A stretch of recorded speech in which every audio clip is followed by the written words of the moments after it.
السلام عليكم. هنعمل مع بعض النهارده بأمر الله وصفة حلوة قوي، وصفة خبز روعة. هتعمليها كده بكل بساطة، مكوناتها موجودة عندك في البيت. يعني انتي لو مش عندك عيش كده وعايزة تعملي حاجة سهلة وسريعة، يبقى الوصفة النهارده هتنفعك جدا.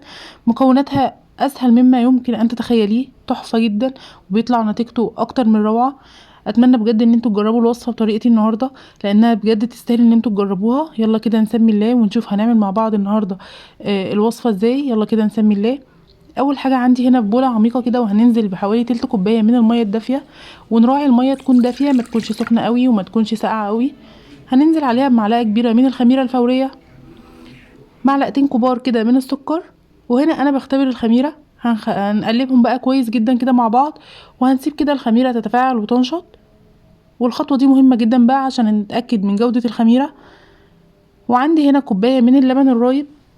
ومش متوفر عندك اللبن الرايب، تقدري تستخدمي كوبايه من اللبن الحليب. هتحطي عليها كده معلقه من الخل، هيديكي نفس النتيجه. تقدري برضو تستبدليها بكوبايه من الزبادي. هننزل كده باللبن الرايب على الخميره بعد ما نشطت وتفاعلت.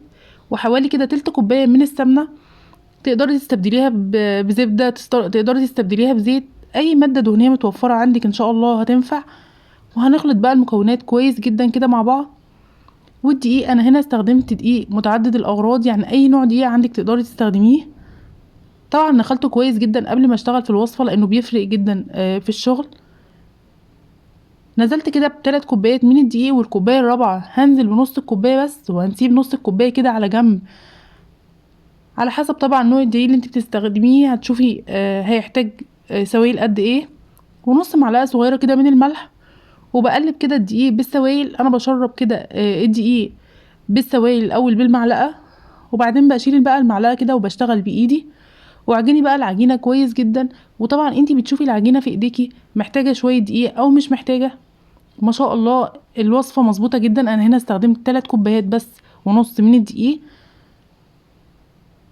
لان الدقيق طبعا بيختلف من مكان لمكان على حسب كميه السوائل اللي بيشربها. هنغطيها بقى بكيس وبفوطه، وهنسيبها في مكان دافي كده تخمر. وطبعا الوقت اللي بيتخمر فيه العجينه على حسب حراره الجو. يعني طبعا لو في الصيف هياخد وقت اقل، لو في الشتاء هيبقى وقته طبعا في التخمير اكتر. والعجينه هنا بعد ما خمرت ما شاء الله مرنه جدا وتحفه جدا.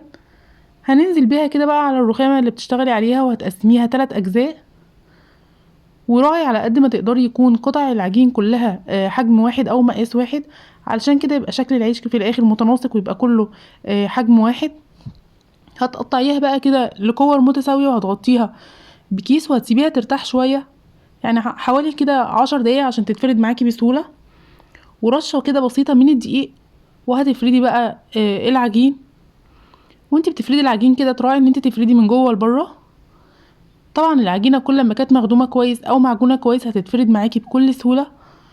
وهتعمليها كده حوالي سمكها حوالي نص سنتي.